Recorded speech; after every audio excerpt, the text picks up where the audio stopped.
Good afternoon, ladies and gentlemen. I just want to make a quick announcement. Sincere apologies for starting late. There's just a few stakeholders that we're waiting for, but I promise you we will commence shortly. But in the meantime, please mingle, talk to each other, and get to know each other. Thank you so much.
Thank you, ladies and gentlemen.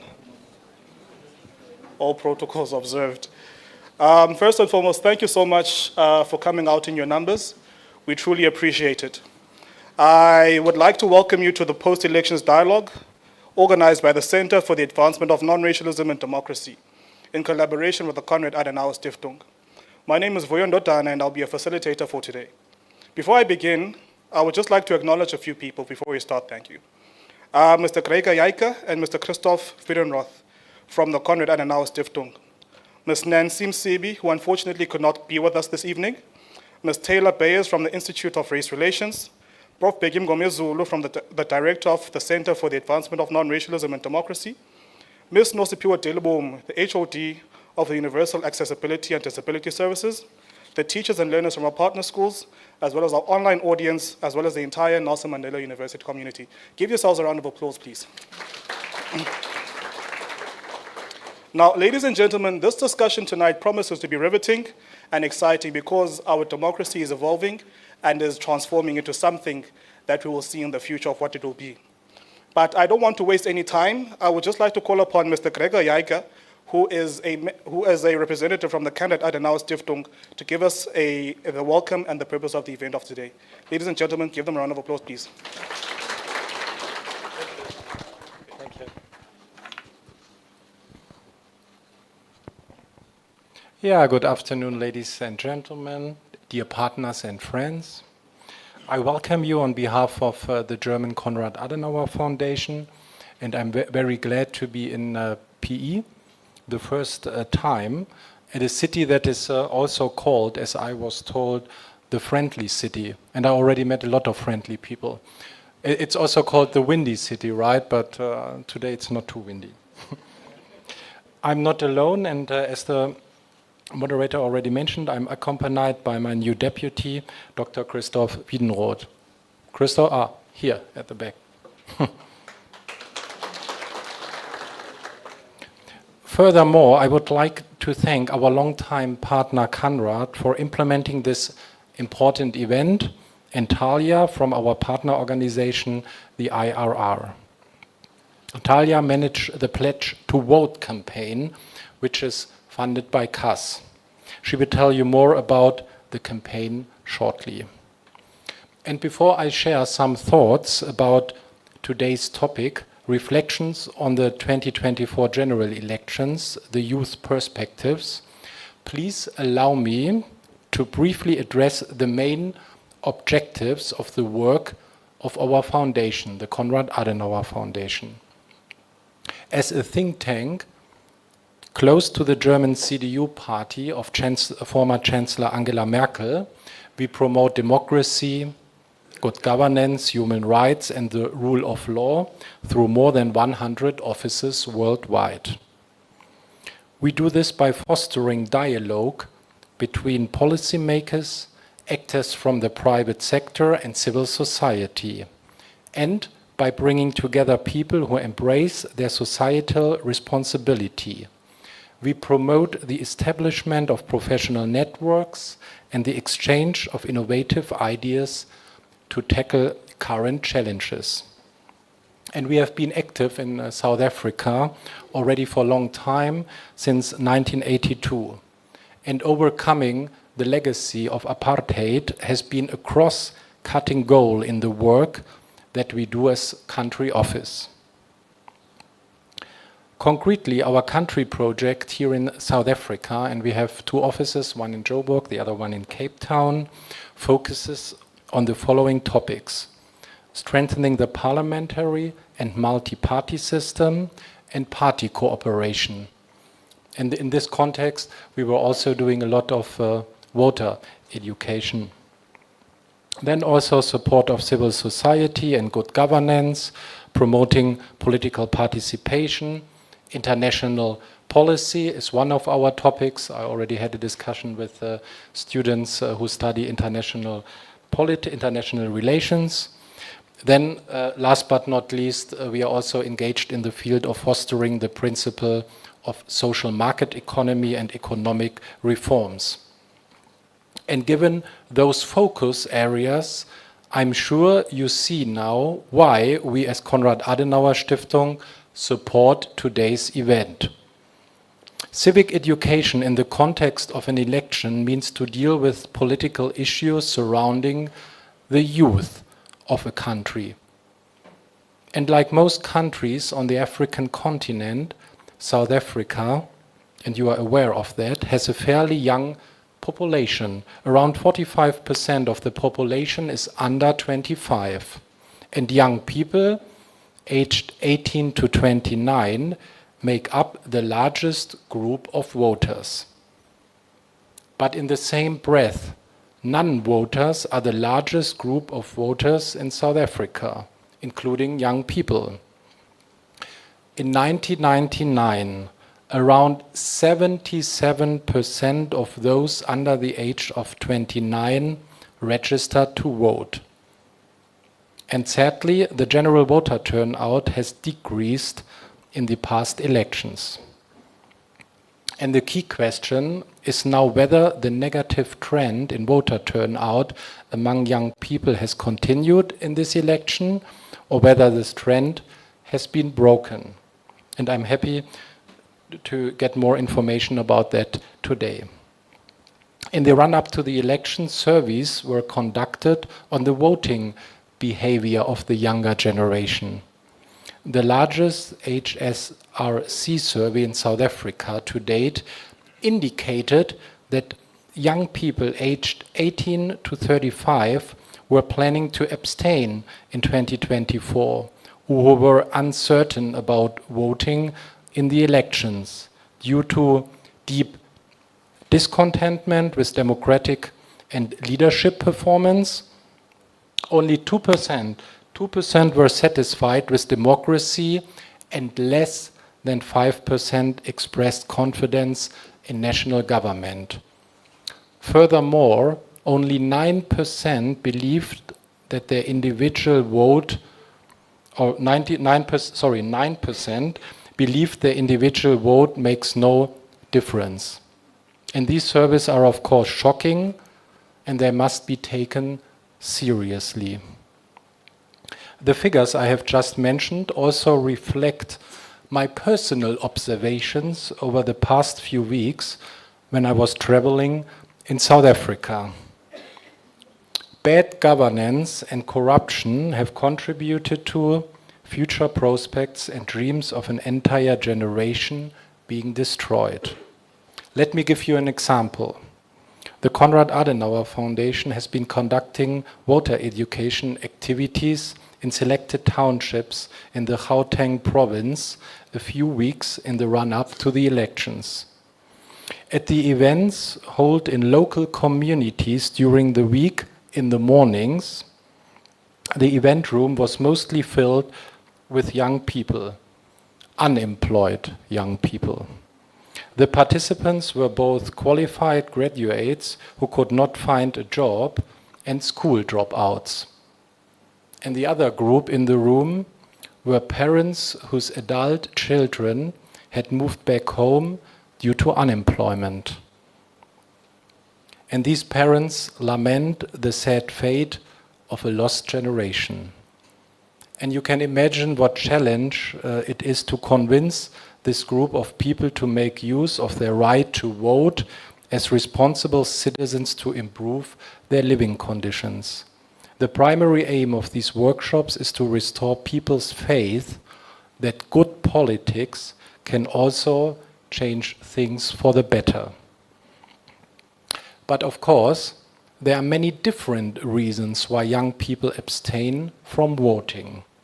Therefore, understanding the relations between voting, vote choice and abstention among the youth are important for providing insights into the future of multi-party democracy in South Africa. And it is also important to note that some experts argue that South African youth cannot generally be described as apathetic. Instead, one must look at new forms of political participation that are more suited to South African youth culture. The keywords in this context are the use of social media or digital civic engagement.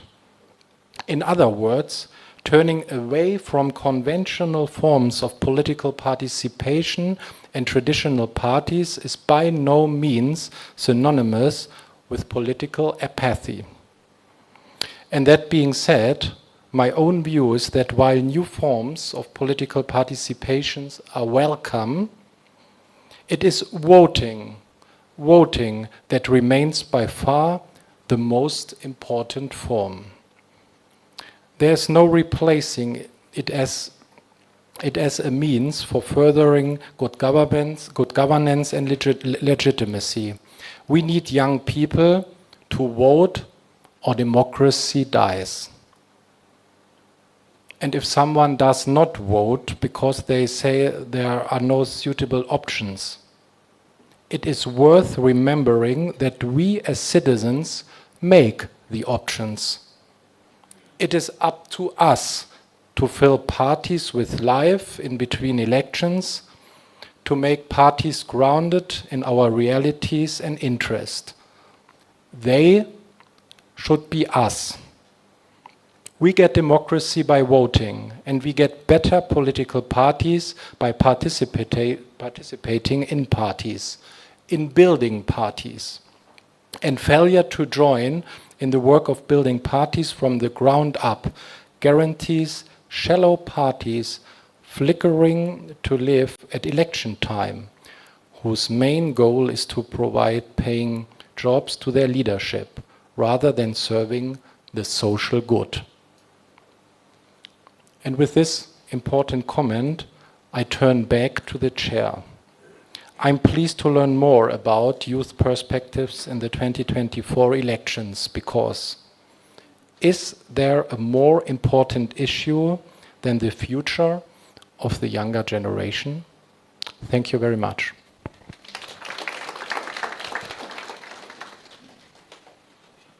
Thank you, sir. Let's give him another round of applause, please. Right, thank you very much, Greco. Now, when we were conceptualizing this program, there were a few components or concepts that we looked at, especially coming after the 2024 general elections. And one keynote to take away from it is that gone are the days of having a one-party dominant system. Gone are the days of having one political party dominating South African politics. Now the question begs, what does this mean for South Africa? Secondly, what do we make of the electoral system used in South Africa? As we know, just before the announcement of the results, there were 26 political parties that disputed and said that there's something wrong with the system. Why are the results being announced, right? And that poses a question whether it was valid or not, but it makes you think, is the electoral system that we're using the right one or the wrong one? That's for you to decide. That's why we're having this conversation. Number 3, can we make coalitions work? On paper, they're supposed to work because it's different political parties coming together to serve the people, but does that really happen? Especially at a national government. That's for you to decide as well. And lastly, do we have universal accessibility at our voting stations? If not, what kind of a democracy are we and what kind of a society are we? Let's have the discussion. So ladies and gentlemen, I am going to ask my guest speaker in the name of Ms. Londiwe Mtambo, to come up, please, and join me at the front. Give her a round of applause. Right? And then the respondent to Ms. Londiwe Mtambo is going to Mr. Tembaletu Nyigelana. Mr. Nyigelana, make your way to the front, please.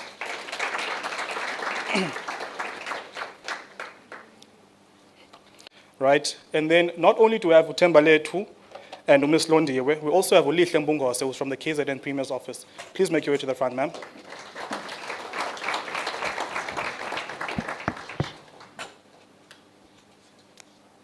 Umlo simqabela tafike front.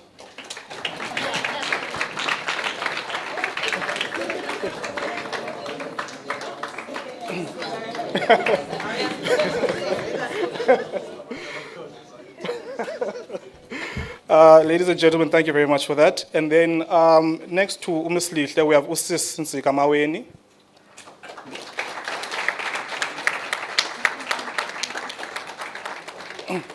And then we have Mr. Mbasa Mvenene.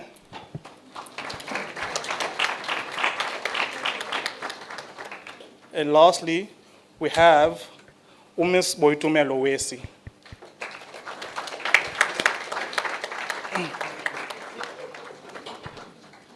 Prof. On it.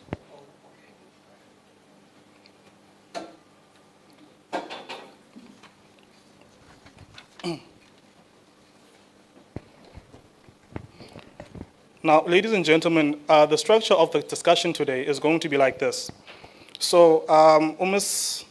Londiwe Mtambo is going to give an address of 15 minutes, followed by a response of 10 minutes by Utembaletu Nyigelana. And then I will give our discussants 5 minutes each to give their input, and then I'll open up the floor for any questions and comments that might arise. So without wasting any time, let me introduce my first speaker, Ms. Londiwe Mtambo. Londiwe is the co-founder and executive director of We Are the People, a voluntary association formed to champion nation building by mobilizing citizens to continuously participate in democratic governance and elections. She is an activist and has served in civil society spaces for more than 10 years. She is the groundbreaking Rivonia Circle NPC as a senior program manager, focusing on democracy, civic engagement, community building, and youth participation. She holds a master's degree in political and international studies from Rose University, and is also a strategist at Iliwa Consultancy, a social justice and sustainable development consultancy. Ladies and gentlemen, introducing to you Londiwe Mtambo. You can take the floor.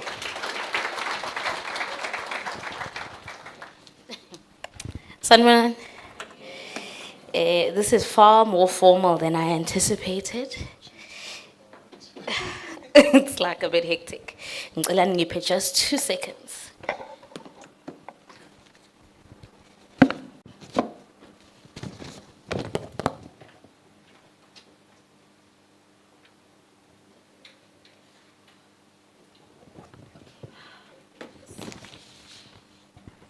Okay, so if it's okay, I'm going to move around a little bit. I'm not very good at the podium situation. So as introduced, igama lami nguLondiwe ngowakaMtambisibongo. I'm originally from KZN, from a small town called Escort. If you are just driving along the N3, you will find us there. Sibancanyana, but we are there. As introduced, I've been doing democracy work and civil society work for about 10 years now. I am as old as our democracy, so I am 30 years old. And I mention that because I think that's where we must start. When we talk about what context we find ourselves. So I'm going to switch between Isingisi neSizulu. I hope that's okay. If I've lost you, just wave. Ne? Just because isikhathi sesishayile sesingisi sesiphelile for today. So 30 years of democracy, 30 years of the ruling party, of one ruling party at a national level. Pre-elections, We Are the People was doing conversations in communities about voter education, but more so about getting each other to the poll. How do we as citizens encourage each other and mobilize each other to get to the poll? And a lot of those abantu bacasukile, they are frustrated, they want to vote for change. They, you know, there's a huge conversation around in this 30 years of democracy, is it working, is it not working? Simiphi, sime kanjani? And how do you and I experience it democracy? Ngoba democracy ayifani indlela esiyi-experience ngayo mina nawe. Right? My experience might be very different from the experience that you have. I might be Tinswalo, I might not be Tinswalo.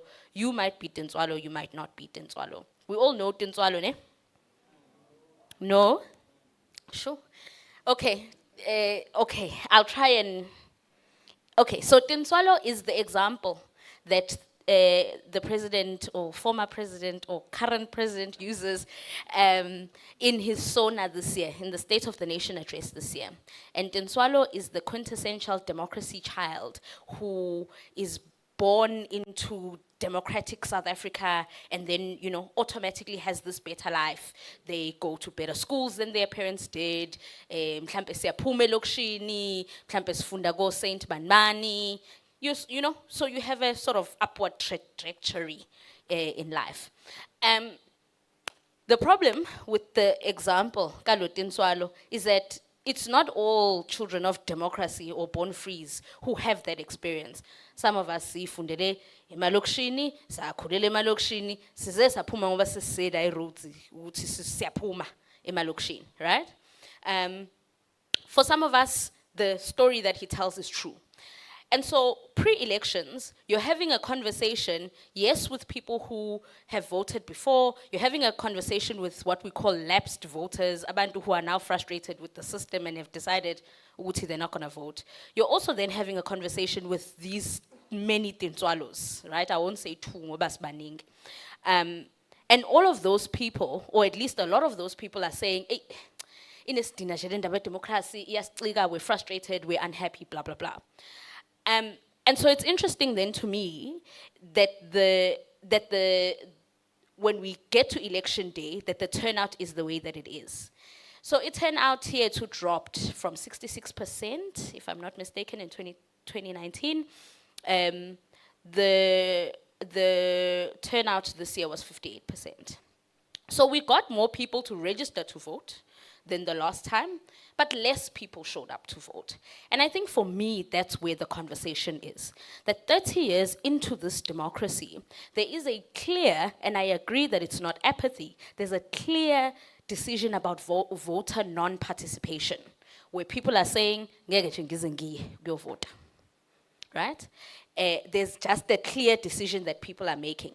I think that that decision, while I can be upset about it, I can cry about it, I can be whatever about it, I think that there are valid reasons for that decision.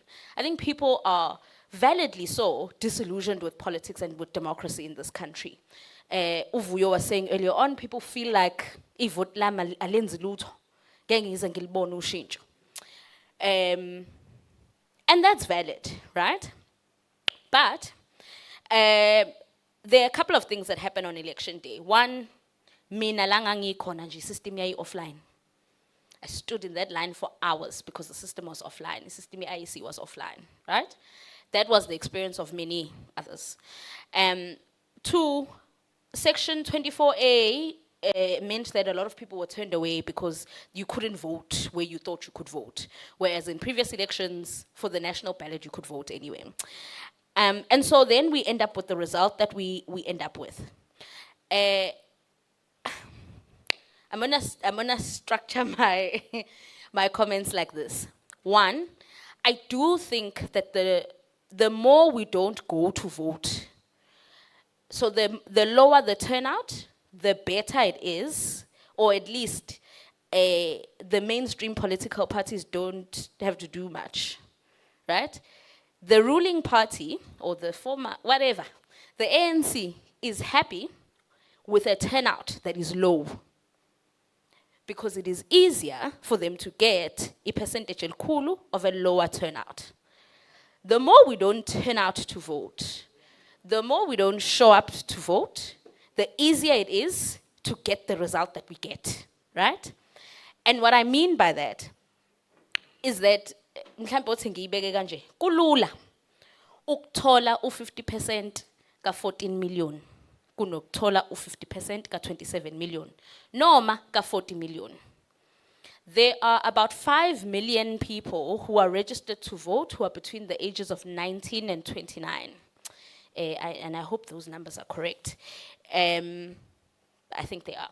So if those 5 million people showed up to vote, and as far as I can tell in the stats, it's not, that's where the crisis is in terms of voter non-participation.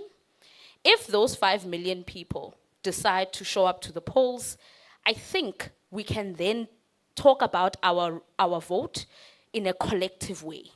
If you want to talk about a change election or a change vote, we can then talk about our vote and talk about change if all 5 million of us show up. And I say us in that bracket of people.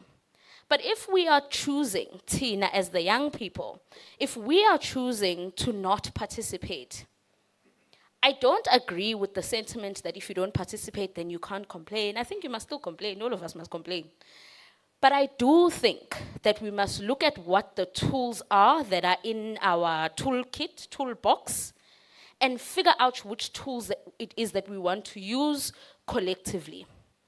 If ivoti lami ngizolicabanga ngingedwa, ukuthi mina ivoti lami njengolondi ngizolenzani ngedwa, then it seems a little bit lonely. It seems a little bit like, ish, what's my vote actually going to do?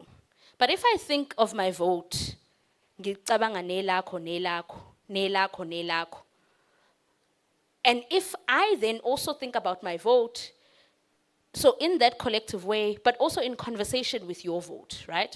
Mina mfethu ngicabanga ukwenza kanje, wena ngicabanga ukwenza kanjani, mina ngicabanga ukwenza kanje. These are the things that are a priority for me. These are the things that are a priority for you. Then for me, that's where we start to create, but in a collective mess. I hope that's the correct English. A collective mess of voters, right? So for me, I think this election and this result shows us a couple of things. One, we know ukuthi, so like Uvuyo had mentioned, we know ukuthi we no longer have a majority ruling party, or 50% plus one. What that tells me is that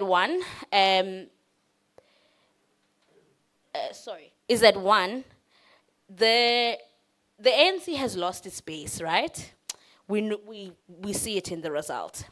But what it also tells me is that there is a level of frustration that people are being able to show in their vote or not voting.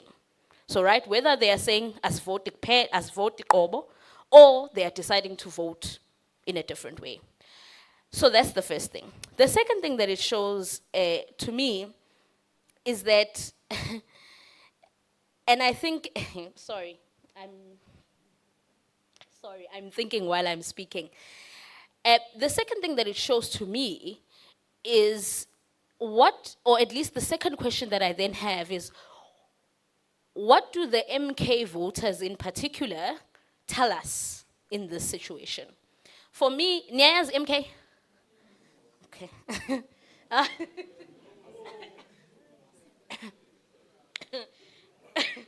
Lababati no nyanchaza kanjani, yes. So the MK party, new political party, I think less than 6 months old, contests in this election, gets 14% of the vote.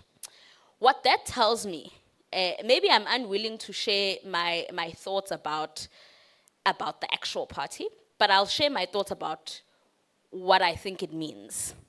I think for me, it tells us, Suguti, there's a message around change that's resonating with people. Whether it's real change, not real, we can have that discussion. I'm happy to have that conversation. But there's a message that's resonating. But what the MK voters also then tell me is how we can create a collective mass to vote for something different. I was shook to my core when the result for the national election came out and they had 14%. I expected it in KZN. I expected it. Shame. There at home, me, I expected it. I did not expect that level of ground to have been taken by MK at a national level. And so let's ask ourselves a couple of questions. One, as the young people, and Chairperson is starting to wave at me there at the back. As the young people, futhi ngiyajabula in this room ukuthi khona nabantu abasafunda isikole. Nina ngaki? 16? 18? No, 16. Okay. So you will soon be eligible to vote. And so I think it's important that we ask each other a couple of questions. One, if voter non-participation, so when we decide as young people, as the youth who are the majority of the population in this country, when we decide not to participate in the election, sithi akwenzeke njani? Sithi siyayekelela, like, and I'm genuinely asking. The second thing that I think we need to be asking ourselves is, what is our generational mission? I think for me, I can have the feelings that I have about the different political parties that exist, the new political parties that exist. I can have those feelings. Whether ngiyabathanda, ngibathanda, ngibafuni, kuthangkhale, I can have all of those feelings. But I think what is the reality is that this election, or at least for me, this election wasn't an issues-based election. And had it been an issues-based election, how would youth issues or young people's issues be the top priority? Or how would we make sure that young people's issues are the top priority for every single political party? And so that no matter who we vote for, who ends up being in power, we are their mandate. We are the top priority when it comes to governance. And I think it's important that we are the top priority when it comes to governance. The youth unemployment rate is ridiculous in this country. Ukuthi nje bangakanani abantu abacela nje ukusebenza who are between the ages of 18 and 29, it's ridiculous. And so my call to action, I guess, or my call to young people in this room and across the country is to say, what is our generational mission? And how let's get together and decide that. And how do we put that as a priority in governance, as a priority in manifestos, as a priority nje ukuthi iy'nkinga zabantu abasha kube izona that are the top priority. And then lastly, my question or my call to action is, how do we solve indaba ye-turnout? Mina nani njengabantu abasha. How do we solve indaba ye-turnout? How do we make sure that those 5 million registered voters and the many that are in this room and in other rooms who are between the ages of 18 and 29, let's take it up to 35, how do we make sure that all of us show up for the next election? Kuzoba nama by-elections amaningi the next couple of years. Kuzoba nama by-election amaningi. Kuzoba nama elections amaningi. 2026 is the local government election. How are we going to solve the problem ye voter turnout between now and then? Yeah, and I'll stop there. I'll stop there. Ngiyabonga.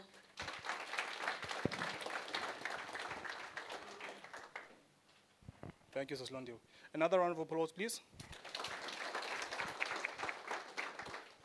Thank you. So the question is, what is our generational mission? How do we define it? What's also quite interesting to note is that, the ANC started, in fact, it lost its majority after 30 years of being in power, which is unfortunately an African phenomenon, because most liberation parties in Africa start, to lose their majority after 30 years when they're in power. So what does that say about our generation? Interesting. Thank you so much, Siswam. Now, my next speaker is Mr. Tembeletu Nyigilani. He is a youth activist and political commentator. He has served in various structures, including the United Nations Association of South Africa and the South African Students' Congress. He is a former Speaker of Student Parliament at Nelson Mandela University, and he is also the former SRC President. Ladies and gentlemen, I introduce to you Comrade Tera. Thank you so much, Siswam. Now, my next speaker is Mr. Tembeletu Nyigilani. He is a youth activist and political commentator. He has served in various structures, including the United Nations Association of South Africa and the South African Students' Congress. He is a former Speaker of Student Parliament at Nelson Mandela University, and he is also the former SRC President. Ladies and gentlemen, I introduce to you Comrade Tera. I just want to report, Doc, Prof. Mngomezulu, before I start, I just caught Vuyo with a page that says 5 minutes left. So I want to transparently report that to the House that there's something that must be looked into, the time there. It can't be. Greetings, ladies and gentlemen. My name is Thembaletu Nyigilana. And I just found out today that I'm also a political commentator. So this thing that South Africa, there are no jobs, it's a complete lie. I just got one now. I think thank you very much for the opportunity once again, Doc. I think after this session, probably we must start discussing contract terms with Conrad. I'm past probation now. I think I'm ready to sign a contract. But I think this is the first time that I've been given a topic that doesn't have a topic. And I completely collapsed trying to prepare.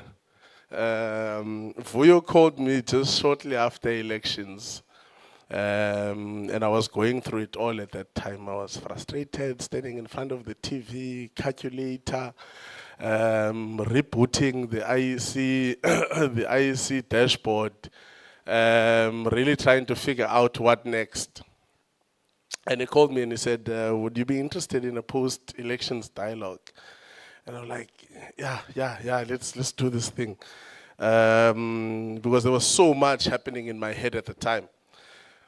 Fast forward, we realized that one of South Africa's oldest liberation movements lost its majority, fell below 50%.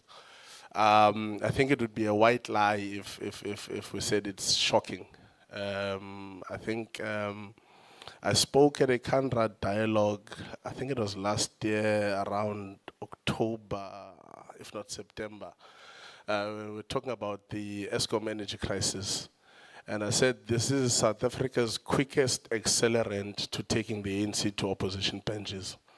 And one of the examples that I used was unemployment and a stagnant growing economy. And I'm really not a smart person. I'm an average person, and I'm not even a hard worker. I'm very lazy. So, but it wasn't difficult to make that determination because everyone knows you can't grow an economy without electricity. It's impossible. And I said that day that one of the quickest accelerant to take the ANC to opposition benches was the Eskom energy crisis. So moving forward, we then reflect on post-elections, and we look at more than 13 million South Africans who didn't come out to vote to the polls. We look at the election results that say that our voter turnout dropped. We also look at election results that says the new kid on the block, 6 months old political party led by a former two-term president, many call him a rebel state president, accumulates 14% of the vote. 1994 is our, 2024 is our 1994, loses a few seats in parliament, goes below the new kid on the block. And we are here trying to discuss, trying to constitute a government of the people's will, Doc. I'm told the government of the people's will is a government that looks good on picture and on paper, that includes everyone. And everyone must be happy before Friday so that we're able to constitute a government. Otherwise, we potentially face a rerun of elections. So this is everything that we needed to take into consideration when we were preparing for this post-national elections dialogue. And one thing that stuck in my head is, what do I look at? And one of the interesting things that I wanted to look at was the build-up to these elections, Doc. These elections drew a character to the South African voter population as still a very largely propagated electorate. Where I agree with the latter speaker that very little cause was part of the discussions leading up to these elections. These elections were largely characterized by crass materialism, largely characterized by ethnic and racial mobilization. And a lot of people, when I say this, will immediately come in defensiveness of the MK party or want to accuse the MK party and accuse them of Zulu nationalism. But across all political parties, they were found guilty of this thing leading up to elections. You saw the ANC deploying leaders of the Eastern Cape to the townships of Cape Town to go and campaign. Provincial leaders of the Eastern Cape were sent to the Western Cape, in the townships in particular, to go and campaign for the national elections. And that was deliberate because these are people who resonate with the homelands of the Eastern Cape. And these predominantly were Xhosa-speaking people who were residing in the Western Cape.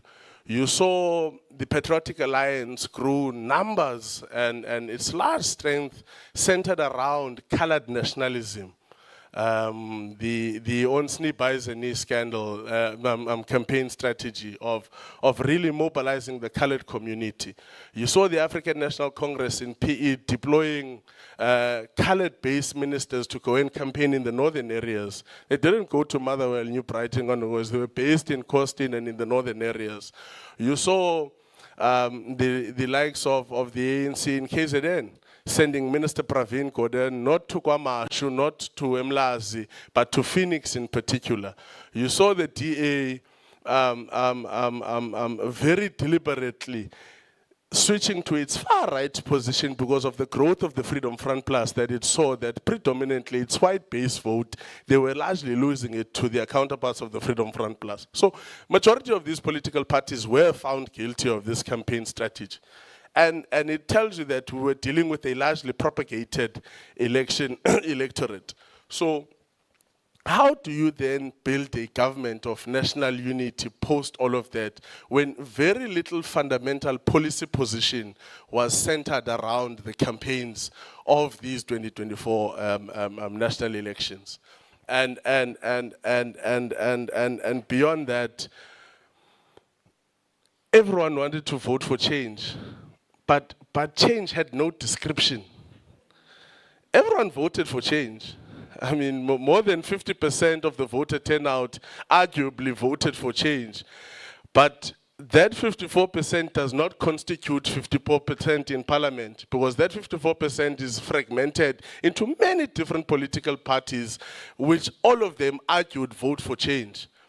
But that 54% can't constitute a new government on Friday because none of them agree on policy fundamentals that ought to give us a government. But we voted for change nonetheless.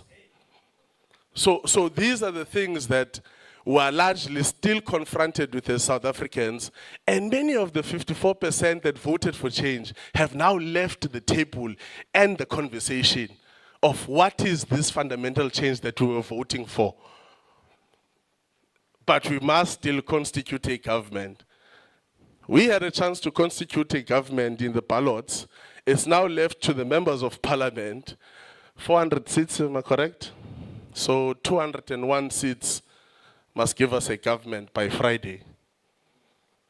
Can we get 200 members of parliament to agree on what the outlook of the South African government must be and what it must pursue fundamentally for its people, so that we can move towards a second phase of our democracy and our dispensation? And largely part of this, we can attribute it and blame it to the fact that over the past 30 years, South Africa has failed to construct a national agenda that unites everyone on a particular fundamental. There's one that we run away to. It's called non-racialism in a rainbow society. We all agree on it, but it still can't constitute a government for us because there is no fundamental agenda that we're pushing towards. In America, there's one beauty thing about it. Americans are divided on two extremes of the same coin. Neoliberalism, but it depends on how you want to speak it. Do you want to be an extreme leftist about it, like the Republicans? Do you want to be a more middle-right approach, like the Democrats? But the fundamental is that a 3-year-old, a 5-year-old understands very well what the American dream is. South Africans don't. South Africans don't. I can argue in this hall how many of us know what the National Development Plan speaks unto. We'll be in shambles. We'll be in shambles. The mainstream political parties are ought to give us a government on Friday. So let's ask people who are in the education space alone. We're saying this party must work with that party and that party must work with that party. But what are these parties saying with regards to the education system in South Africa? What are they saying about the national student debt? What are they saying about the NSFAS policy? What are they saying about fee-free higher education, which everyone as a fees must fall generation we're agreeing on? Because apparently there's a new generation that we sing as heroes. We call them the fees must fall generation. I was part of it, and as a fees must fall generation, we never agreed. Some people just wanted a removal of a statue. Some people wanted to write without getting DP. Some people wanted the exams postponed. Some people, how many were we in Basa by the time we announced on insourcing? I think there was about 80 of us with a few workers. When we argued insourcing, everyone else wanted to go back and write. But we are these sung heroes of fees must fall. Some got Nobel Peace Prizes of fees must fall. I don't know what it means. But they were the most peaceful people of fees must fall. So these are the things that we had to look into. But as I move to what also I looked into, and I think it's a conversation, Prof. Ngomezulu, that we must go on to.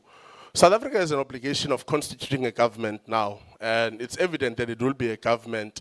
But that government fundamentally has a responsibility because majority of South Africans said they want to effect change, and their change must be socially and economically driven. It must begin to address the bread and butter issues of our people. It must address the unemployment question of young people. It must address the stagnant growing economy. And it must address the issue of crime and corruption expeditiously. Those are the three fundamentals that we could pick up from these elections. And part and parcel of it, whether you fall on the left or on the right, Comrade Twala, probably as progressives of the left, we also have a responsibility at this stage to revisit how the left views the state and its role as a transformative vehicle to effect social change, and how we view the responsibility of capital in playing a role in that transformation. Because South Africans demand jobs, but as part of demanding jobs, everyone concedes that government can create jobs. Government has the responsibility of creating an environment that is conducive for private capital to create jobs. But there's also a little bit of disingenuousness and untruth from those who speak pro-capital politics to say that private business is simply not investing in South Africa on the basis of corruption. But part of the issues of why private business is not creating jobs in South Africa is because the past government has been insisting that private business adhere to our labor regulatory laws. And part of them include a basic minimum wage for the South African. And this is one of the things that capital has been irritated about. So if we're going to constitute a good-looking government on paper, we have to have no gray areas. What is it that we want as South Africans, which predominantly agreed is radical social economic change?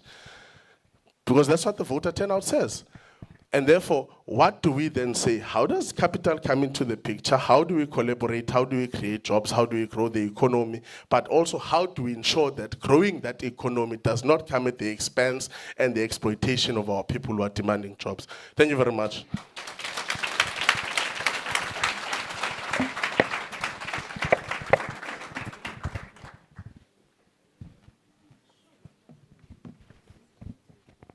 Thank you very much, Tara. And I think you've left us with a lot to think about. Indeed. Now, ladies and gentlemen, I think we've reached the part where we were most excited about, and that is the discussion, right? This is, I think, in my view, the most important part of the session, is because we get to hear and understand what it is that young people think and what are the solutions that we're putting forward. So I think I'm going to term this the preliminary stage of the Q&A, and I'm going to allow my panelists or my discussants to feel free. They can either come up to the podium, they can discuss from where they're seated. That's absolutely fine. I'm going to be strict on time, unfortunately, ladies and gentlemen, because we have to give it to the House, and they have to give their inputs as well. So I'm going to hand over to Umislihle Mbungose, who's going to give an input. Ulihle is the Provincial Program Evaluator in the KZN Office of the Premier. She holds a master's degree in public administration with a specific focus on monitoring and evaluation for sustainability of development. Lihle, over to you.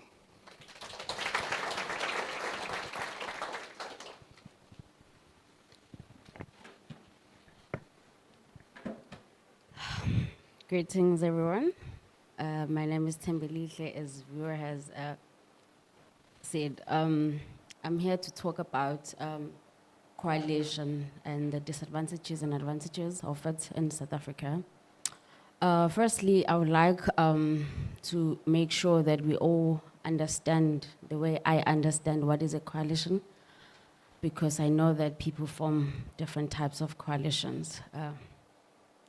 In the context of this conversation, coalition would refer to when no political party wins the elections outright, then a number of different political parties come together to form a government. As South Africa, we can say that we have never experienced this at a national level. Therefore, maybe it is wise for us to look at other countries that are doing so. But I can confirm that there is no single country that I can cite and say this one has a perfect coalition government that is perfectly working.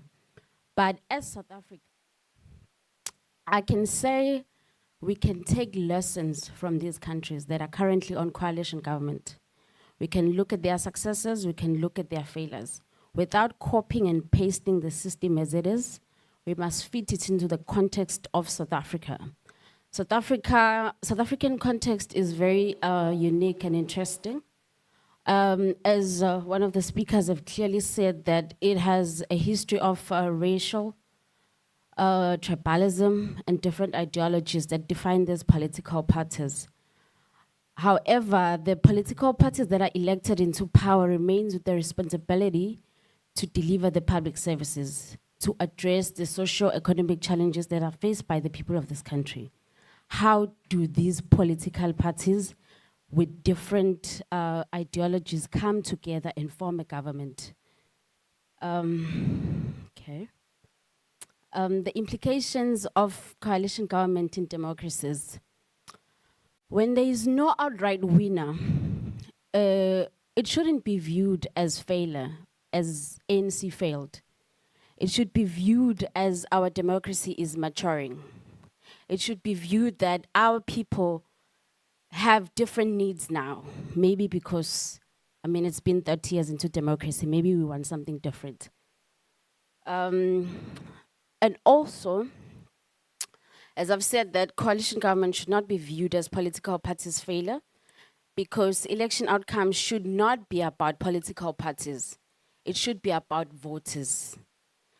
We must move away from this notion of making what happened be about the ANC. It should be about the people of South Africa and what is it that they want for themselves. In a country like South Africa, where there is very high levels of corruption, coalition should be seen as maybe a desire from the people for transparency, for accountability, for more effective government, as compared to when you have one party who they account to you, but no one is necessarily watching them at a close level. When you look at the disadvantages of South Africa, in South Africa, we've experienced coalition governments at local governments, and we've seen how the individualism and partism have taken over the conversations in the boardrooms. It's not about the people of the country, it's about the parties or the individuals' interest, which really affects the delivery of public services, and we've seen it in local government. It's a disaster that we do not want to experience at a national level. The considerations, South African political parties should consider going into coalitions prior to the elections. Why am I saying this? So that they can develop common interest, draw one manifesto, that they can go and say, this is what we're going to implement.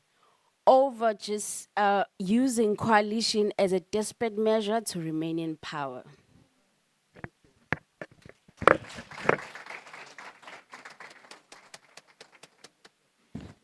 Thank you very much. That was quite interesting. I wonder how many politicians would actually agree to that. So the next person who's going to take the stage for us is Nsika Maweni. Nsika is a graduate from Rhodes University, and her contribution is recognized in various spaces. She is the current chairperson of the Forte Autumn School, the FES Forte Autumn School on Social Democracy and the Political Economy, as well as the Pan-African Renaissance Young African Leadership Summit. Nsika, over to you.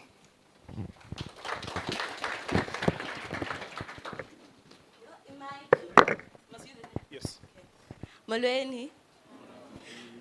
So this discussion is really going to be centered around the larger part of the audience, which is the pupils, right? So I'm going to be looking over the role of an observer. And it's in as IEC. You've seen the people with the cool T-shirts and whatnot. Yeah, they were cool. They were cool. At the very least.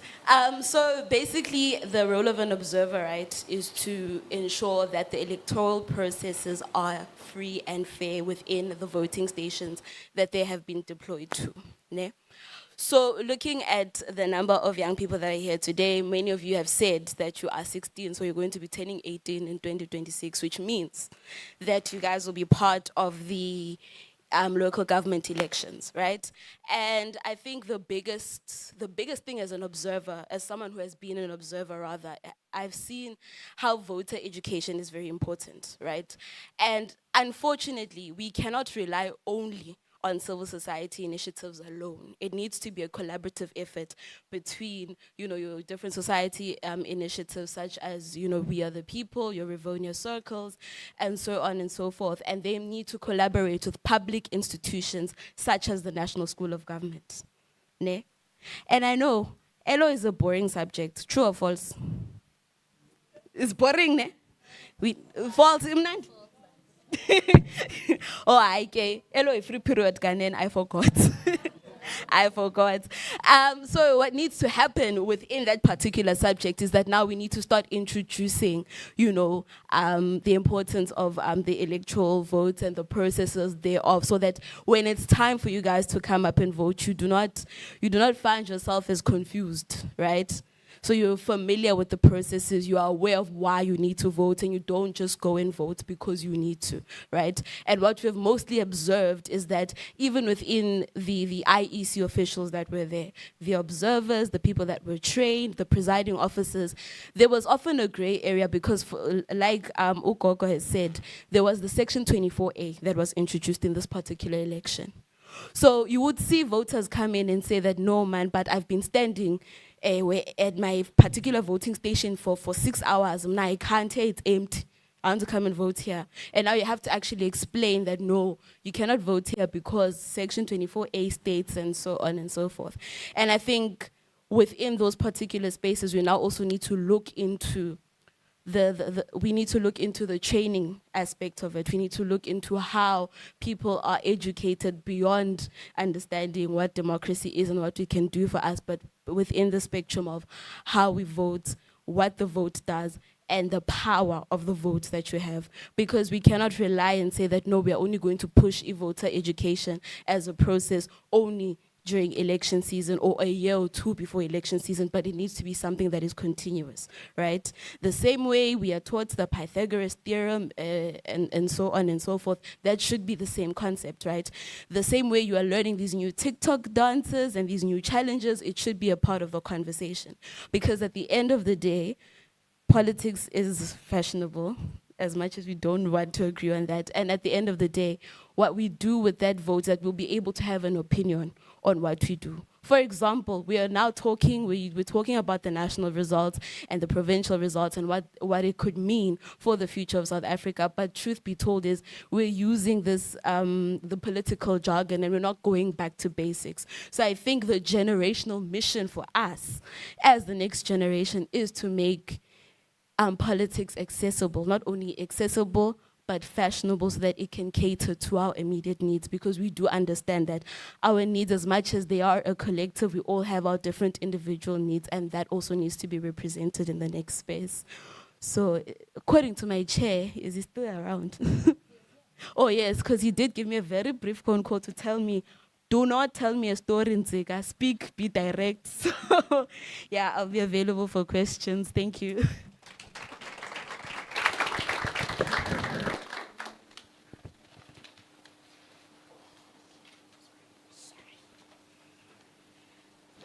Thank you very much, Nsika. And then I would like to hand over, am I audible? Thank you. I would like to hand over to my colleague Umbasa Mvenene, who is a political studies lecturer at Walter Sisulu University and a PhD candidate at Nelson Mandela University. He is also a columnist and political commentator, as well as a fourth-year Autumn School alumnus. Over to you, Umbasa.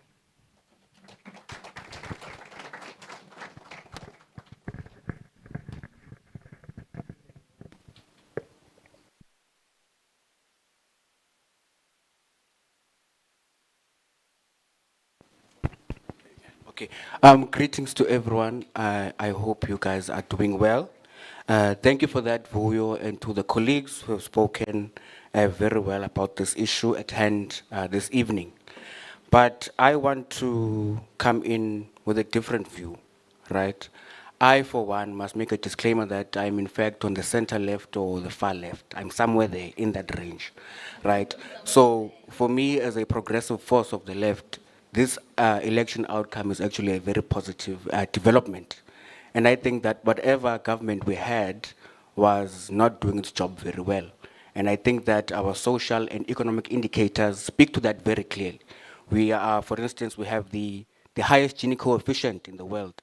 We are the most unequal society in the world in terms of income. We have, I believe, the highest unemployment levels in the entire African continent. So I can go on and on and on with all of these social indicators and economic indicators. But for me, mine is to focus primarily on the advantages of where we are as South Africa and where we should look at for positives.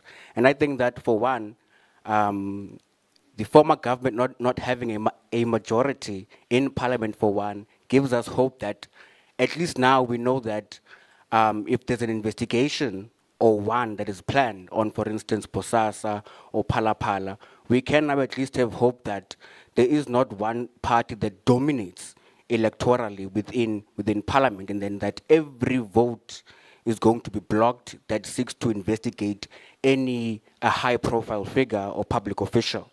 So now, as the youth, for instance, as a youth, as women, right, as people living with both visible and invisible impairments, we can now be guaranteed that something is going to be done. Yes, there are issues regarding policy and policy coherence and cohesiveness amongst different political leaders. But at the end of the day, parties that aren't willing to go to the table and negotiate will have to sit on the opposition benches. Ultimately, whether a majority coalition or whether a national unity government, some form of coalition will be formed, and it will have to work. Because whatever party fails to do what we have told them that we need them to do during the elections, we will punish those parties or those leaders in 2026 and 2029. So for me, there are quite numerous positives or advantages to coalitions and governments of national unity. For instance, I believe that in Germany, they don't have a single party that is dominant. The colleagues there can correct me if I'm wrong. I think, as well as other social democratic countries like your Denmark or Norway, also don't have a single dominant party systems. And a single dominant party system has a lot of demerits because it creates an arrogance of power, because it knows that whatever happens, we will simply block any vote or any kind of opposition to what we are doing by voting, showing hands in parliament. And we've seen that numerous times. And so for me, a coalition or a broad coalition would really be a very faithful expression of our interests and views as South Africans, because this outcome reflects what we desire, what we want from our government. It simply means that we want a combination of, for instance, let's say the top 4 parties or the top 5 parties, whichever parties decide to go to the table will govern, and those that don't will stay outside of government and remain in the opposition. This simply means that our leaders need to develop a culture of compromise and consensus, a culture of cooperation, of political maturity, and to really show us that they are political leadership. They must show us wisdom.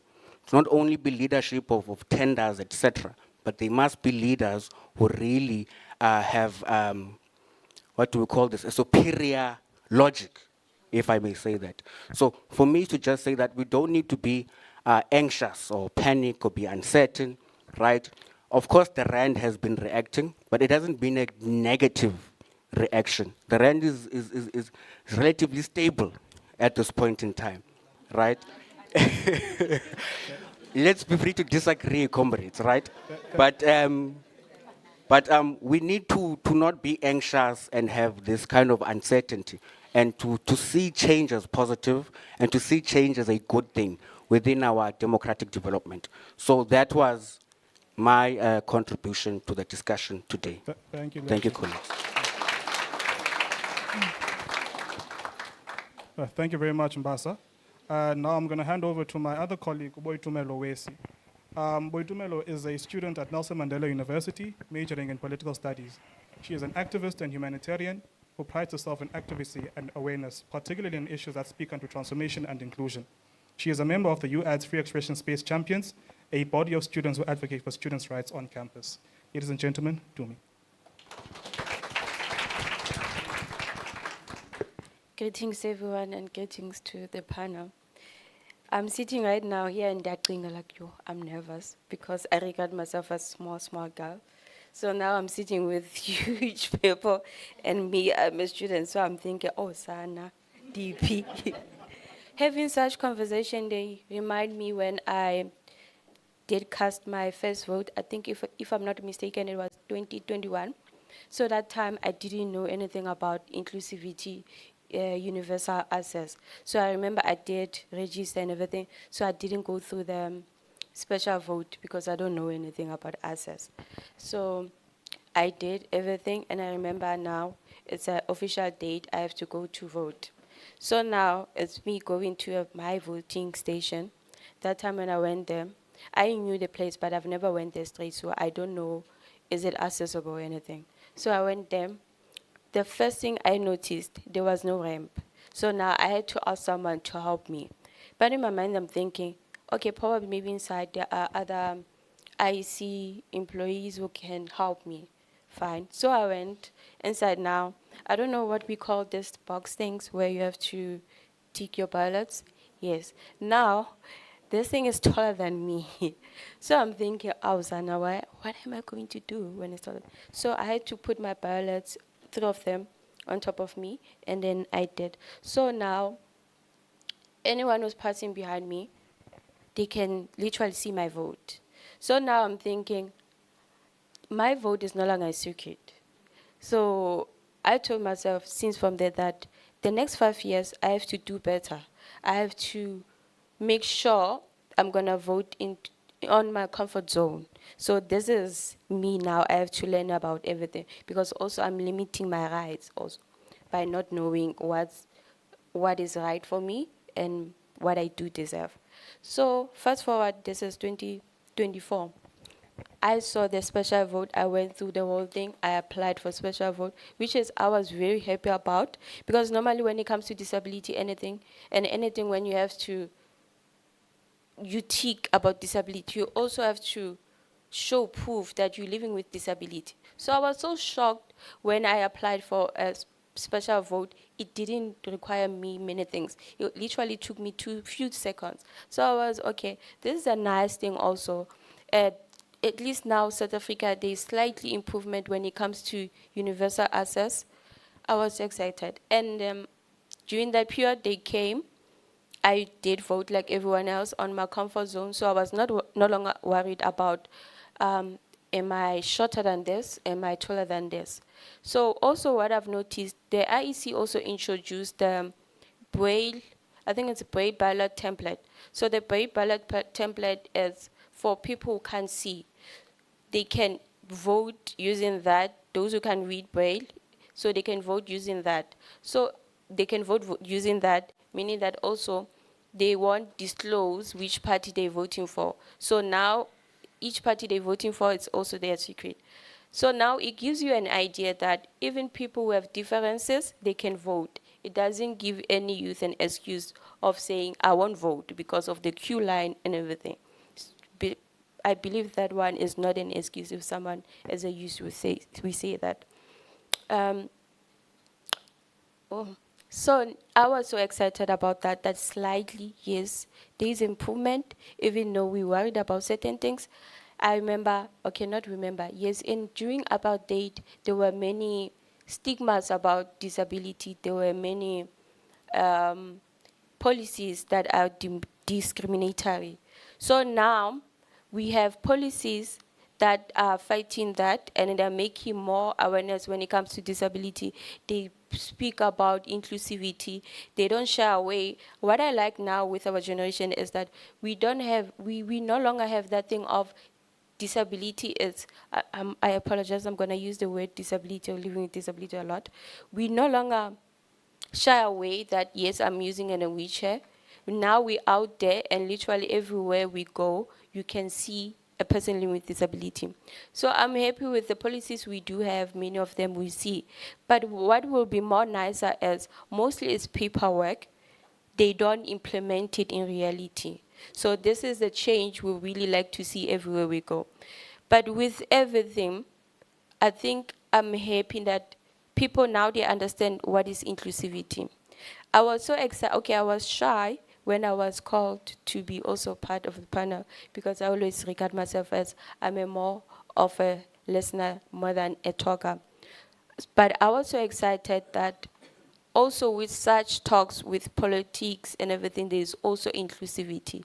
There's also now someone maybe who come from, who've never been in a tertiary, who only come from a special school or any school, they can see also on television or a panel like this that also there's someone who living with disabilities, not shy away with disability, and they can speak proper happy about that. So slowly, we're not getting there, but slowly the stigma we used to have and how we used to define disability is no longer, is getting limited little by bit. And also the barriers we used to see a lot, also I can say that are no longer that big, but is an issue that also needs to be solved.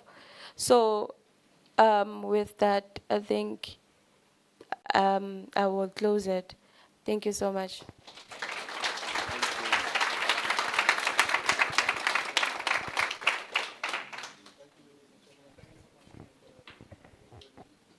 I think now I can open up the floor. Excuse me. Marco?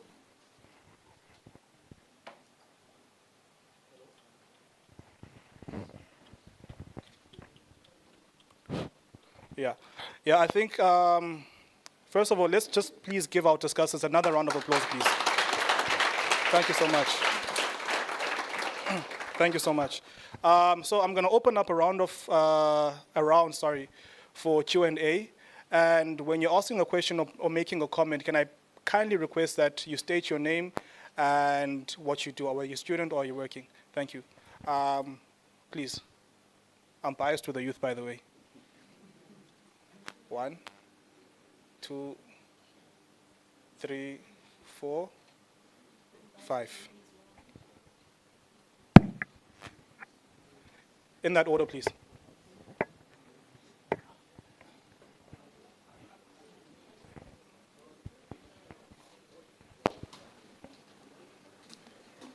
Oh, and my leader, if you can please stand up so that the camera can see you for our online audience. Yes. No, thanks. I am Zugisa. I'm a student of politics here at Mandela. No, I think I have a question, but I will ask the question later. I just want to comment on the ISC, and I want to commend the youth that is here that went out and queued for many hours patiently to vote out the ANC, despite the incompetences, which someone would say is a sabotage, deliberate sabotage by IEC. It was very strategic for the youth to go out and queue to vote out the arrogant ANC. And I think we were worried about the coalitions, I understand. But I think we can make them work. Part of that, maybe it won't work much earlier, but it will eventually work out. If we can legislate them, for instance, have a permanent board that oversees and everything. But we don't have to panic. It's not like the ANC was doing anything progressive anyway.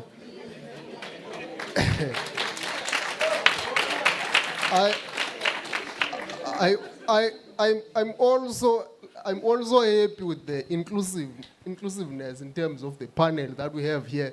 Pre-elections were subjected to ANC volunteers.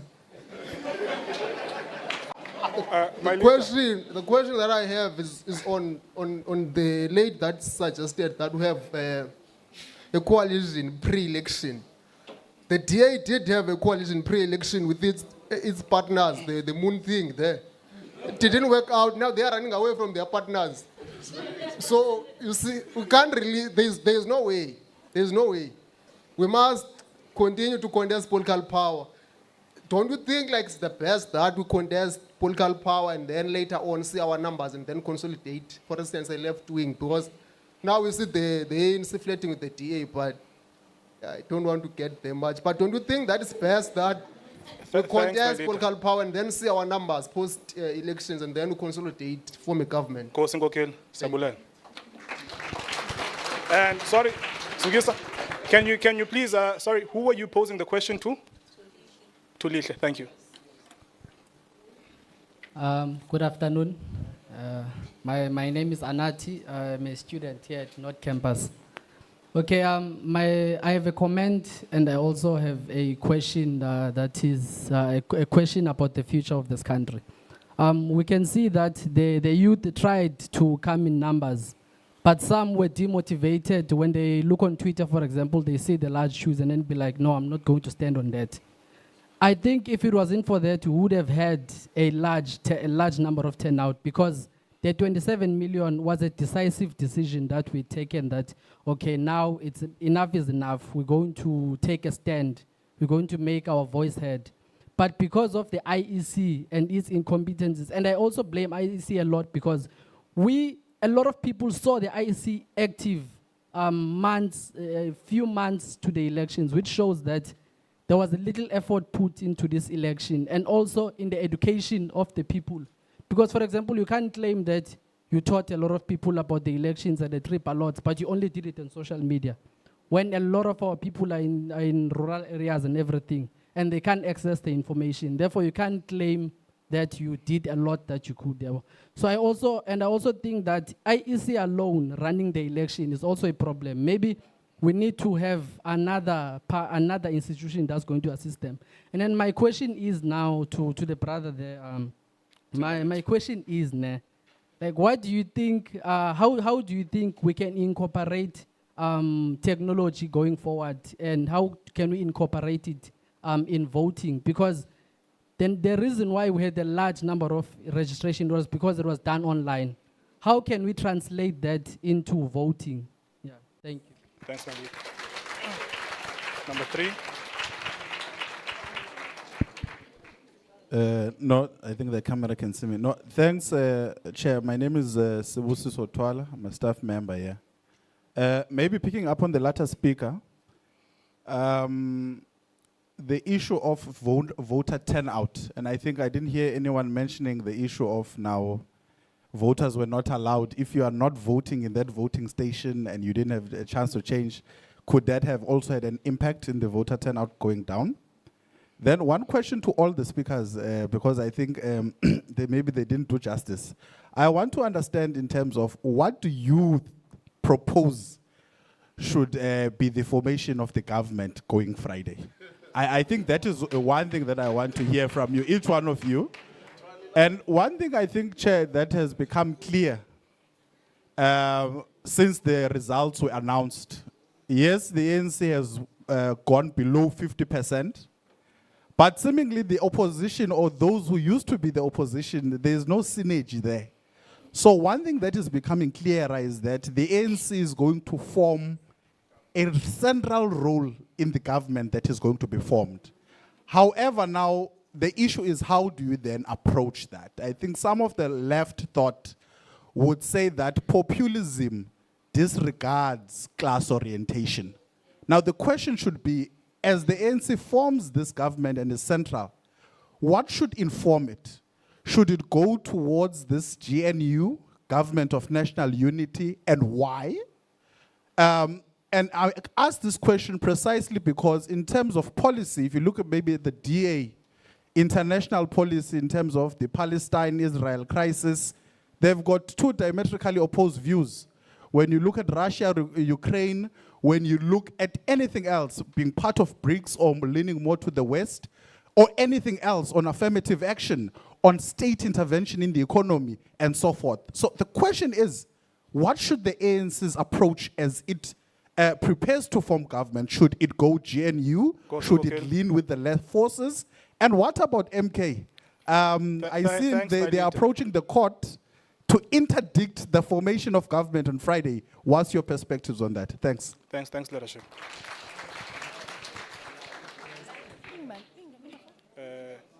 It was 4 and then 5. 4, 5. Yeah. 4, 5.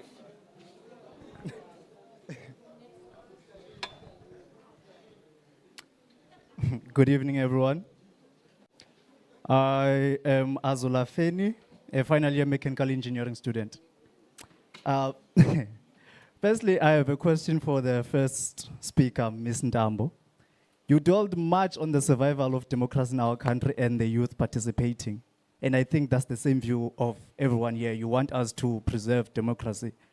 Now my question is the goal to preserve democracy or to lead the country to development? I'm speaking all of this from the terms of being a person who was born in 2001. So I wasn't there during 1994, but I grew up during the era of the ANC. But that's my question. Is the idea to preserve democracy or to lead South Africa towards development? Now, the other question, the other question is on the coalition side. Madam, I think it's the third speaker. You said that coalitions might be a way for the country to go forward. And then you also disputed that along your argument. I agree with you when you're disputing it, because I was a first year student when Sir here was the president here. And I heard these guys individually, they were dissing each other. You find an EFF guy dissing the SASCO guy. And then later that afternoon, I saw them drinking together.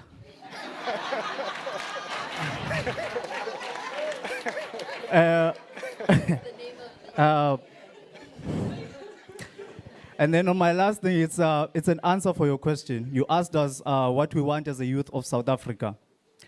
What I want for South Africa, personally, is dominance internationally.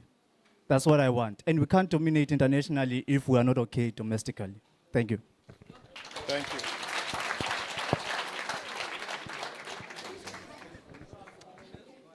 Program director. Program director. Sorry, my guy. Please stand up for the mic. I mean, for the camera. Greetings to the house at large. My name is Vusumzi Dlepu, and my name is Vusumzi Dlepu, and I'm doing Bachelor of Arts, majoring in Political Studies and Geography. I just want to ask about the election results. I'm just going to be brief. I want to ask all of the panelists if whether or not to think that these elections were free and fair.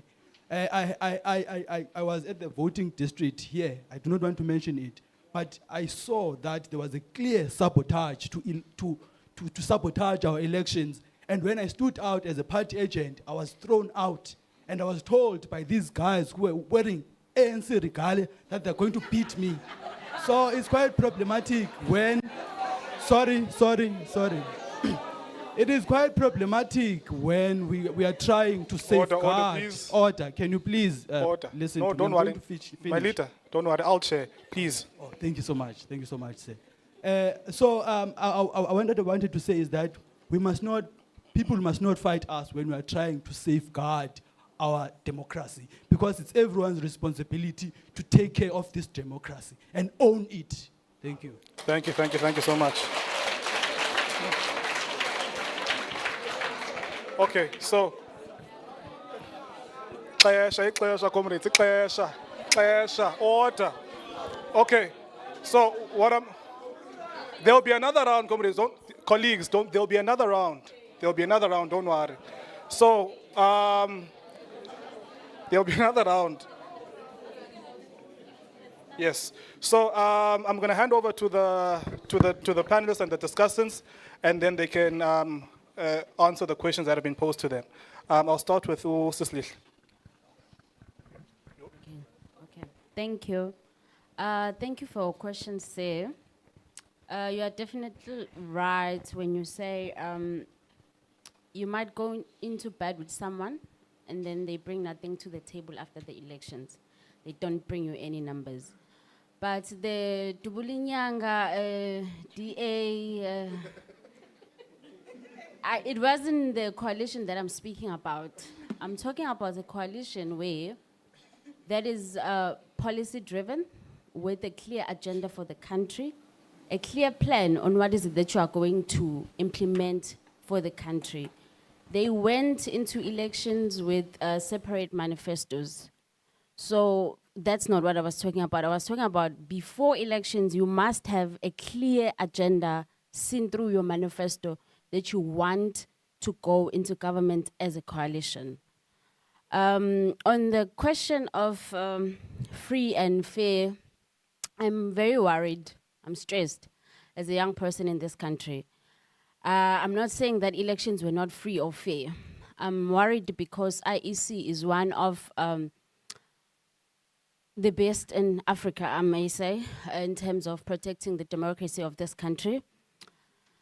Yes, so if we go into elections and we have over 20 objections that are objecting your processes, but you still go on and proceed with the processes as if no one is objecting you.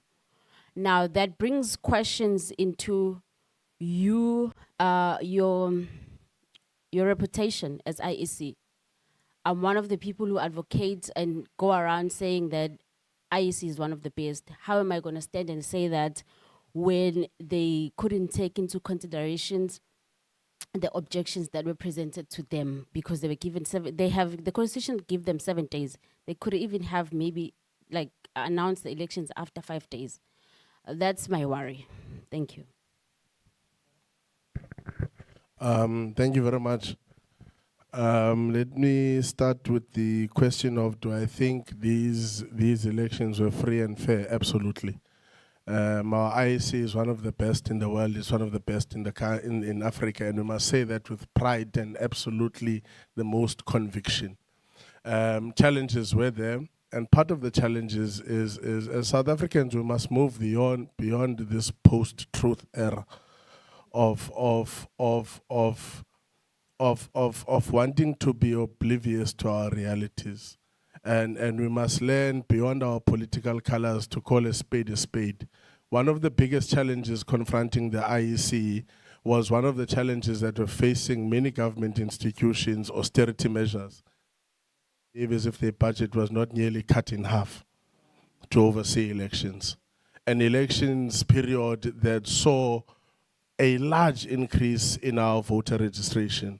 So these things, we must say them without the fear of any contradiction, that the IEC remains one of the best in Africa, and South Africa's democracy remains one of the best in the African continent, that a party that has governed this country for more than 30 years has been able to seize power without the loss of life and instability in the country.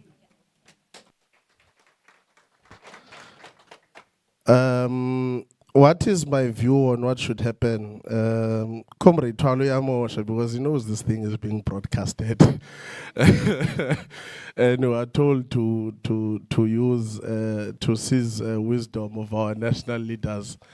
But I think, Comrade Twala, I think and I'll say this, as forces of the left, we need to embrace the need to dynamically view the role of capital in the state and how we as progressives engage with capital. We also need to dynamically view how we view the state as a strategic vehicle to social change. That is the second aspect of it. And I'll tell you why. People talk about 2024 as a phenomenon similar to 1994. We talk about the potential of a government of national unity, which is almost the second time the ANC finds itself in this situation. But we then turn a blind eye in the state the ANC finds itself in when it enters this second phase of talks of government of national unity. In 1994, you had an ANC with an absolute clear majority entering into discussions of government of national unity. And there was a particular reason why. It was how the African National Congress as an organization related with our communities and how it interacted with society. Move forward to 2024, you have society which has become over-reliant on the state, which we view as forces of the left as but a strategic vehicle to effect social transformation and not as the main. The main for us motive forces remains the National Democratic Revolution, which we continue to pursue. And as forces of the motive forces, we understand that it is in its phases. We are ought to gear up for a second transition, which I feel that organizations such as the South African Communist Party has failed it, because I think I'm one of those who think that this particular moment we find ourselves in is a moment where the South African Communist Party should have contested state power as we gear up ourselves for a second transition of South Africa's democratic breakthrough. If it did, I believe we would have not had rebel movements forming part of kingmakers in terms of how to constitute a government of national unity. Because you have people who've led this country for more than 2 terms, completely destroyed all of its independent state organs and made them dysfunctional, who are again forming part of the table to discuss what should our second transition in this new government outlook should look like. And going into elections have fundamentally threatened our core principles of democracy, inciting and threatening violence of a preempted outcome of elections. So I think some of the situations that we find ourselves in, we would not be here if we were able, as a country, like I said earlier on, we're able to clearly chart a path of what is this national agenda that South Africa is in pursuit on. Is it the pursuit of happiness so that we can continue to vote for organizations that simply bring us peace of mind and we can continue walk next to the beach in Summerstrand and continue with our lives? Or do we want to redress historical injustices so that we are clear about it? Yeah. So that we can begin to scrutinize and investigate when people do door-to-door and knock and promise us, because there was a joke that was going on, unemployed people are promising me a job, uneducated people are promising me free education, But the principle is, the person who's knocking at your door, what are they promising you as far as your realities are concerned? And that is what is going to form part of our government of national unity.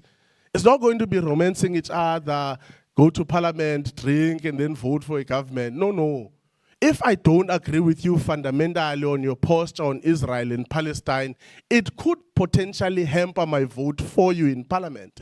And if I don't agree with you on your stance on education, then potentially I'm not going to go into bed with you in constituting a government. If I don't agree with you on affirmative action, then potentially I'm not going to agree with you in constituting a government, because I, for one, understand the importance of restructuring South Africa's economy so that it reflects the true demographics of our country. And that is what historical injustices have brought about. They've brought about a minority economy that has refused to grow, because growing an economy means growing it amongst the rest of the population.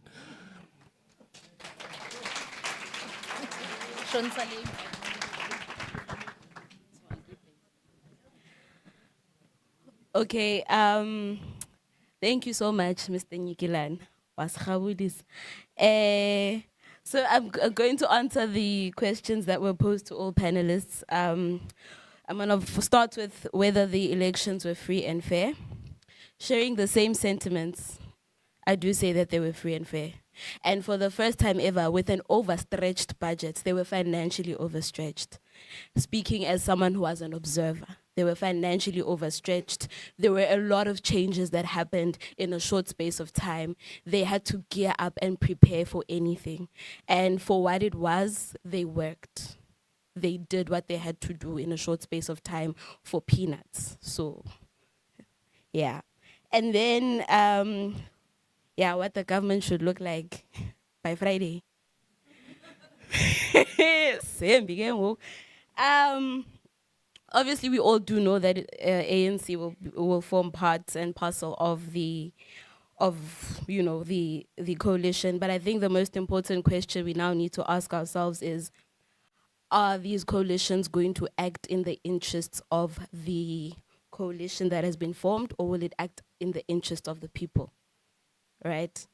Because for the longest time, we have seen that, okay, the campaigns that have been happening, the door-to-door and so on and so forth, it was politically, strategic. No one focused on policies, no one focused on who is going to be brought to the table, whose interests this particular constituency is going to serve. More often than not, you would just hear the narrative of 2024 is our 1994, but no one really spoke to what that means, right? So I think to try and be just as politically neutral as I can, because we are live. We are live. I think the best thing right now is to just sit back, wait, and be aware of how we can, voice out our opinions, because our opinions did not stop on the 29th of May. Our voices still continue, and I think once we continue to be part of the conversations and see what's happening, then we'll be able to be more involved in the decision-making processes, because we did cast our votes, we know what is happening. And yeah, we should all just stay tuned and fingers crossed.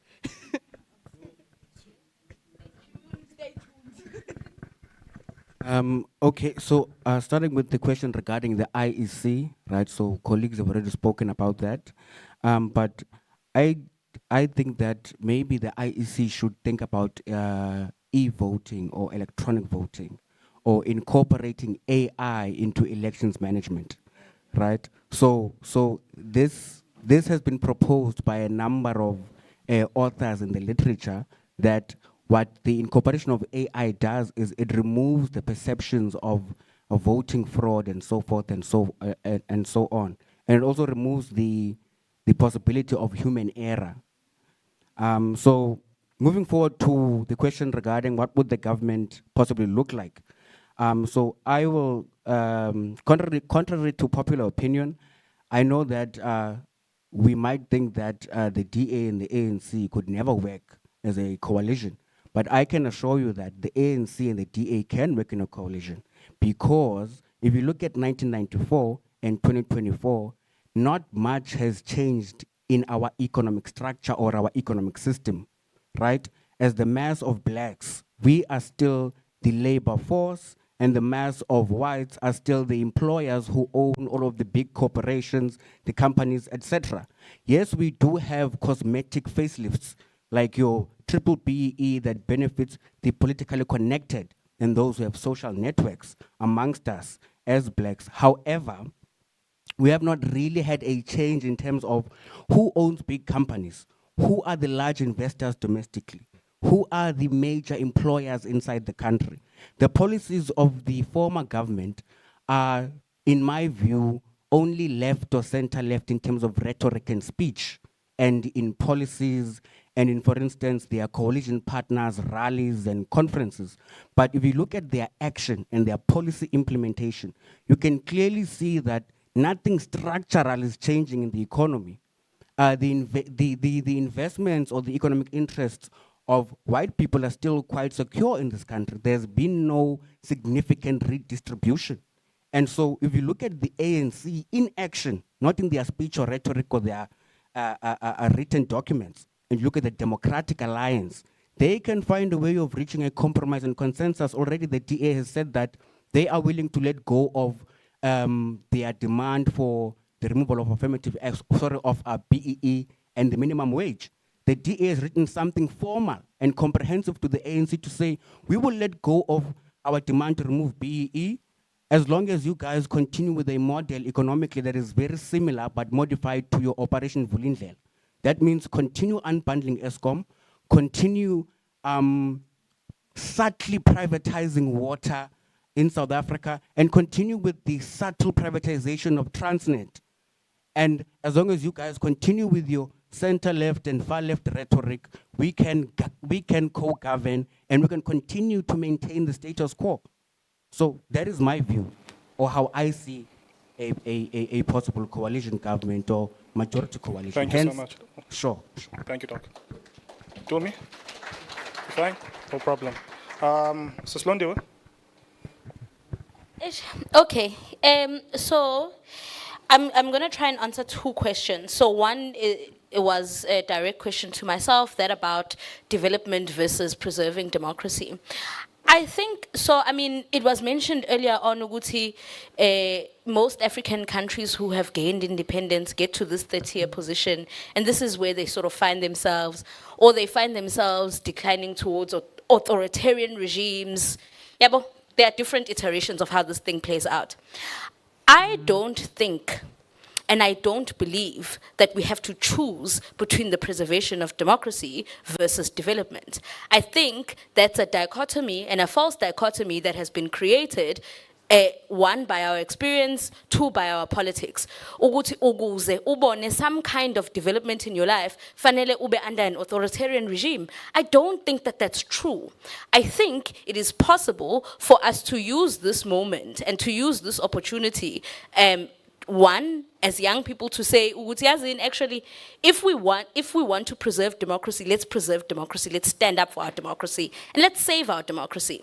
But two, that it's possible to make particular demands on political parties that are, you've heard all the left, the center left, the center, it's possible to make those demands. I think for me, what then is missing is, once we've made those demands, how do we make sure that the people that we elect, that are part of that then make up governance or make up government, how do we make sure that they do the things that they said they were going to do? How do we make sure that they prioritize development in the way that you are thinking about it? And for me, I think that's where we must have the conversation. I think it's incredibly dangerous, incredibly dangerous for us to be in a situation where we are being asked to choose between liberties, our individual liberties or our collective liberties in this democracy, versus ukudla, versus ugesi, versus jobs, or whatever it is that we require for development. I also think it's incredibly dangerous to find ourselves in a situation where one of the major political parties wants to do away with the Constitution. Like, what? No, right? And I think as the people of this country, we must make sure that that doesn't happen, because I think it's an incredibly dangerous rhetoric to end up with one uguti constitution asifuni, or we want to do away with it or dissolve it or whatever. But that means, what are the implications of doing away with the Constitution? What about your rights, your liberties that are protected by the Constitution? What about the socio-economic things, socio-economic sort of progressive policies that the Constitution absolutely demands, right? We can have a debate about whether or not the phrasing works, right? So as far as is reasonably possible, we can have those debates, but I'm unwilling to have a conversation that says we must do away with the Constitution. And then maybe lastly, so this question around how are coalitions formed, what kind of thing are we expecting on Friday? I think also the danger is that there's now rumors about interdicting Friday and it's dinner. I don't have a way to articulate it in English, that thing. But I think what my expectation is, or what my thoughts around whether or not we sit, National Assembly sits on Friday, and whether or not we are able to constitute a government. I do think Uguti government of national unity sort of is the easy way out for the ANC in particular. That means that they don't have to make a political decision. They don't have to make a political choice here, like Umbasa was saying, "Guthi mabehlangana ne-DA, this is what it means politically." I am, angazi bafethu, ama options kunzima. So since the election, there've been a couple of propositions: DA, ANC, IFP. That's a particular proposition. There's a proposition about ANC, MK, EFF. What's it? And so, I mean, look, those are propositions. I find some of them particularly dangerous for our democracy. I think whatever it is that we end up with on Friday, for me, I think must prioritize Abantu. And I think Abantu have been missing in the conversation around coalitions completely. Thank you. Please give a round of applause. Sorry. I think most importantly, what we took out from this conversation, sorry? Such is fine, Prof. Yeah. I think most importantly, what we took out from this conversation is that young people must make a decision. Young people must make a decision because the fence is a very dangerous place to sit in. So without wasting any time, ladies and gentlemen, I'd like us to please thank our panelists one more time. One more time. You did an exceptional job, and we truly appreciate it. Now, ladies and gentlemen, the conversation is not over. The conversation is not over because, number one, there's the national question that we need to address outside. That's number one. Number two, we can always talk to one another informally, exchange ideas, and so on and so forth, right? But the formal part is over, unfortunately. I'm going to call upon my professor, director of CANRED, Professor Mgomezulu, to come up and give us a closure. And then after that, we can all depart and have some snacks and engage with one another. Thank you so much. Prof, over to you.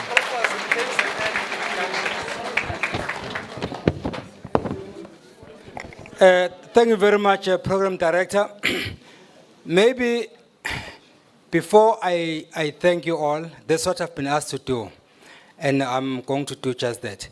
Can I just ask the panelists when you go home? And can I also ask all of you when you go home? Those of you who have a constitution, go and read it. Go and read section 46, subsection 1. And then you go and read section 53. Those things will answer the questions we're asking the panelists in terms of constituting parliament. To summarize it, section 46.1 says that in the first sitting, if you constitute parliament, you need a minimum of 350 members and a maximum of 400. Then you constitute parliament. Once you have constituted parliament, you then invoke section 53, where then people are talking about you only need 1/3 to constitute parliament. You only need 201, which is a simple majority. Only after parliament has been constituted. Go and read that. I'm not saying anything, just go and read it. So, Program Director, thank you very much for this very important event. I would like to thank the following people. First of all, the CANRA staff and of course the Nelson Mandela University community for all the work that they have done in terms of putting this program together. Secondly, I would like to thank our colleagues from CAS who have graced us with their presence here. We normally have Sis Nancy, and then today we have the two colleagues here, that is Gregor, and then of course Christoph, and then and then my sister here. She was sitting just behind me. Thank you very much for that. And I would also like to thank our guest speaker for leading us in this discussion. Thank you very much. Our respondent, Comrade Terra. Comrade Terra, please ask Kwede Mantashe what he meant by tribal voting when you have time. And then, of course, our four esteemed panelists who helped us understand the discussion that was unfolding and breathe life to the entire topic. Thank you very much for that. Let's give them another round of applause, please. Thank you. I would then also like to thank our technical team, led by my colleague, the Trust and Tested. I always tease him after each and every event. I'm not going to tease you today, my brother. Yeah, thank you very much for making sure that this event is recorded for archiving purposes. Thank you very much for that. But most importantly, let's thank Sis Vicky. Vicky is addressing the national question. She leads a team that is going to address the national question, the caterers. Let's give them a round of applause, please. Then, in conclusion, I would say that this event was a success because each one of you decided to come, and the majority of you also joined us virtually. So to all of you, thank you very much for making this event a success. With those few words, I say, ngiyabonga, thank you, enkosi, ndwaliboa, paya tanke, asante sana. Thank you very much, colleagues. Just one more announcement, please. Sorry. Just one more announcement, please. Yes, just one announcement, comrades. Can I ask that all the learners, please, all the learners, Usisetu is going to sort you guys out so you don't have to worry about anything. She's going to sort you out. And then secondly, I was asked by Usis Viki that we please just form an orderly line outside and then we can just engage in the refreshments outside. Thank you. Thank you.